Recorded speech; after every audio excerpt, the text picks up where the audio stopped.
Well, tonight was, I'm just really proud of the effort of those 7 guys to go toe-to-toe with a team that, in my estimation, is a top 25 team in the country.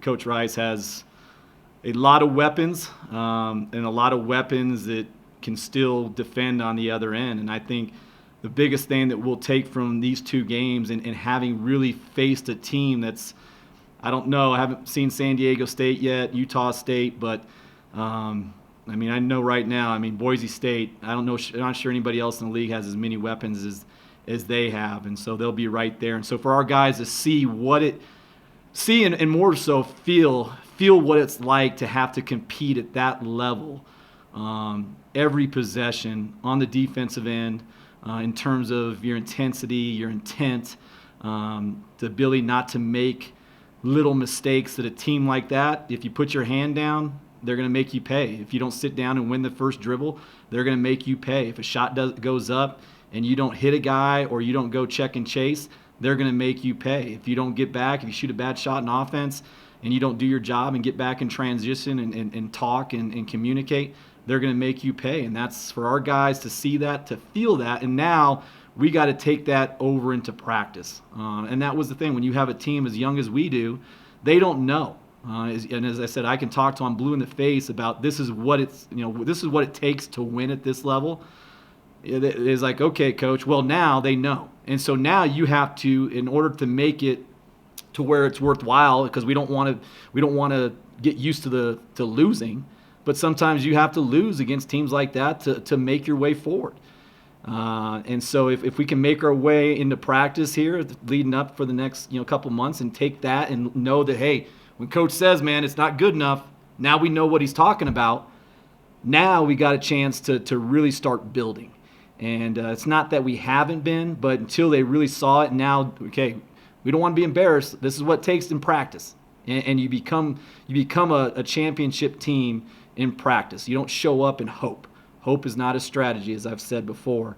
And at some point, and I told him, it's in this day and age with all the noise that's out there, it's easy to not be able to see the forest through the trees, and to know that it might not be in the next month, it might not be in the next 2 months.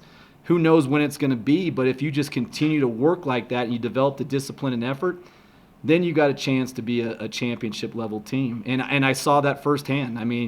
What I inherited at Northern Colorado, and those first 2 years as we were building, especially year 1, we roll into Montana, who's Montana and the Weber State, who's perennially the best teams in the league, and we got blasted.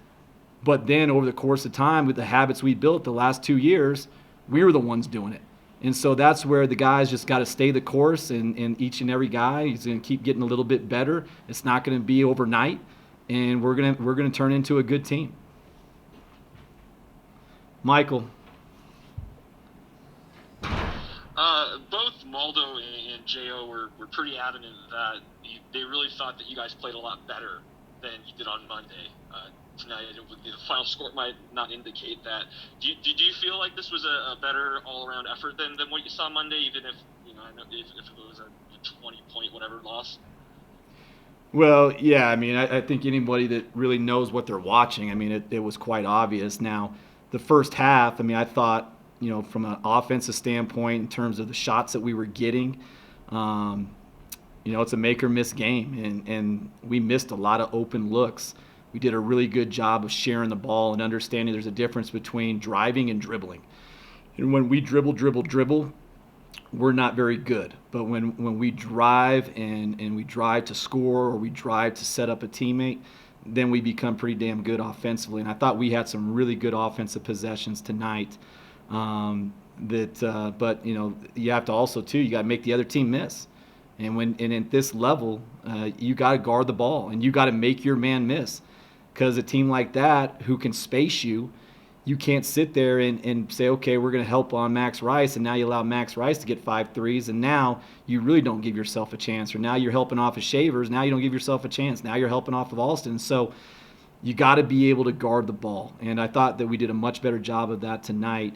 And in the second half, I said, unfortunately, we got to take a couple moral victories, and for us to beat them by 2 in the second half, and it felt like still a game. It wasn't like they had backed off. I mean, they were still, they had their guys in there, and they were still getting after it. And for our guys to really, I thought, was proud of the fact that there was a stretch of the last game where, we talk about those grab the wall segments where, you're waiting for that dead ball, you're waiting for that timeout, and we got obliterated in those segments on Monday night. And I thought we did a much better job, and I thought in the second half we won those segments. And so those are the small battles that you have to win ultimately to win the war in the end.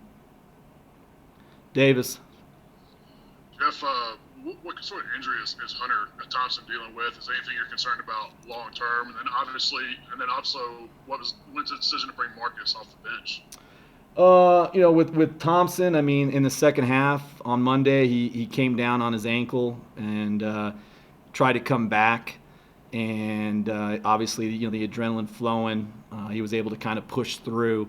And then the next day, I mean, and overnight, it really ballooned up. And so him and Dallas, I mean, they've been working day and night to try to work on the swelling and trying to get him back as soon as possible, hoping we'll have him back for Air Force, but still to be determined.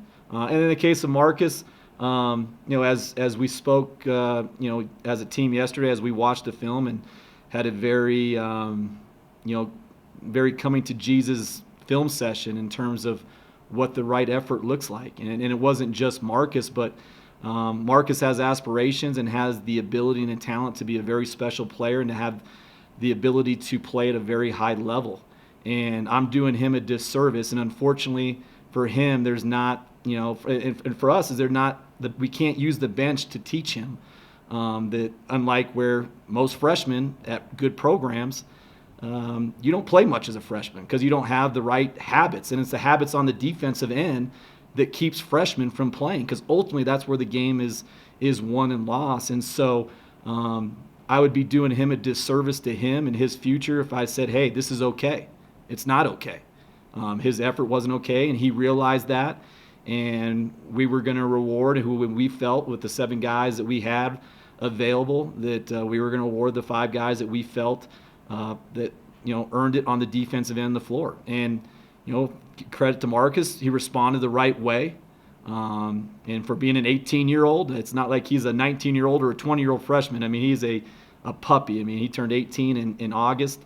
And those are some of the things that you have to go through. And we're not going to sacrifice, effort, and we're not going to sacrifice discipline. But I know he's going to get a lot better because of it, and our team's going to get a lot better because of it.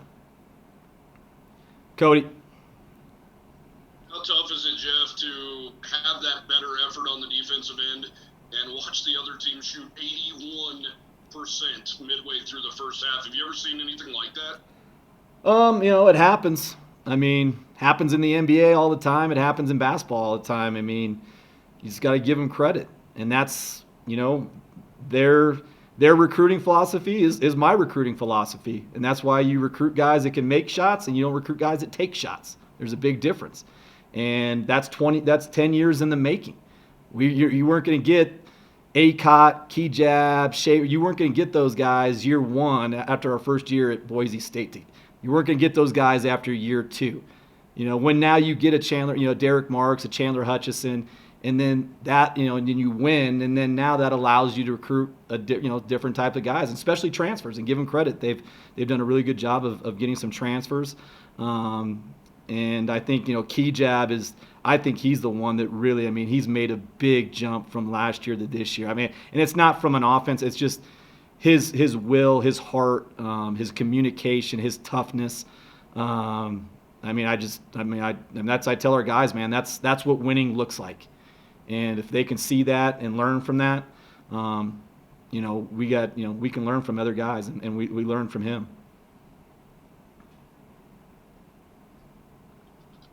Got any more questions, guys? Davis. Hey, Jeff, I know you had said that Owen would still be out a significant amount of time. I'm curious exactly how much time maybe you expect him to miss, and what timeline is Graham looking at this point before he's next?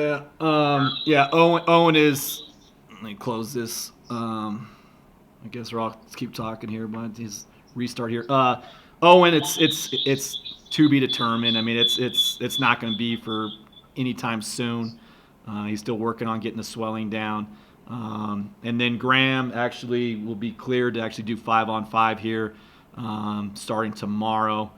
But, he needs to get up and down and needs to get, he just needs to feel the game before you just throw him out there, which, he'll be hopefully cleared here in the very near future. But it won't be, here in the next week or so. But it will be here sooner or later, and, that's going to be a big boost to what we're trying to do. I can't see if somebody's raising their hands. Michael, go ahead, Michael.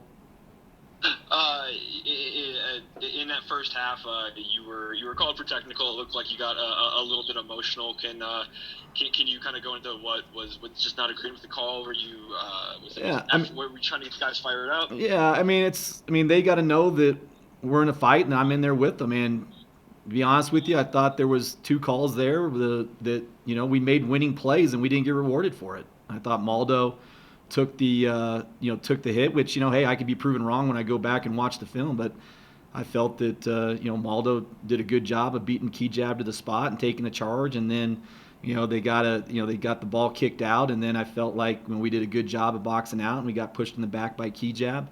But hey, those are big time officials. I mean, those are Final Four officials, and I got a lot of respect for those guys. And if they saw it one way, then that's what it is. And as a program, guess what?